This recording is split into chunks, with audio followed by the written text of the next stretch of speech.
అయితే పిల్లలను కూడా చూసుకోవాలి కాబట్టి కుటుంబ సభ్యులందరూ కూడా చెప్పడంతో విద్యాదేవి గారి చెల్లి నిర్మలాదేవి గారిని వివాహం చేసుకున్నారు మోహన్ బాబు. 1982 జూలై 29న నిర్మలాదేవి గారిని వివాహం చేసుకున్నారు.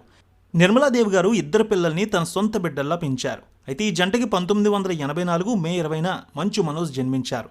అల్లారు ముద్దుగా పెరిగారు మనోజ్. చిన్నతనం నుంచి చాలా అల్లరి చేసేవారు. అస్సలు చదువుపై శ్రద్ధ పెట్టేవారు కాదు. పాస్ మార్కులు వస్తే చాలని సగం మాత్రమే చదివేవారట. ఇక అన్నయ్య అక్క బాగా చదువుకునేవారు. మనోజ్ యావరేజ్ స్టూడెంట్గా ఉండేవారు. మంచు మనోజ్ దూకుడుగా ఉండేవారు చిన్నతనం నుంచి. చిన్నతనంలో సైకిల్ తొక్కడం అంటే బాగా ఇష్టం. 14 ఏళ్లకే కారు నడపాలనే కోరికతో కారు తీసుకొని తిరుపతి వెళ్లారట. మావయ్య చూసి మోహన్ బాబుకి చెప్పారు. దీంతో ఆయన కోప్పడి హాస్టల్లో ఉంచేస్తానని తిట్టారట. ఇంటర్ అయిన తర్వాత అమెరికా వెళ్లారు మనోజ్. సౌత్ ఈస్టర్న్ ఒక్లహామా స్టేట్ యూనివర్సిటీలో డిగ్రీ పూర్తి చేశారు. అయితే లక్ష్మీ ప్రసన్న కూడా అక్కడే ఉండడంతో మనోజ్ బాధ్యతలు ఆమె చూసుకున్నారు. అందుకే అంత దూరం పంపించారు మోహన్ బాబు. చదువయ్యాక ఇండియా వచ్చారు.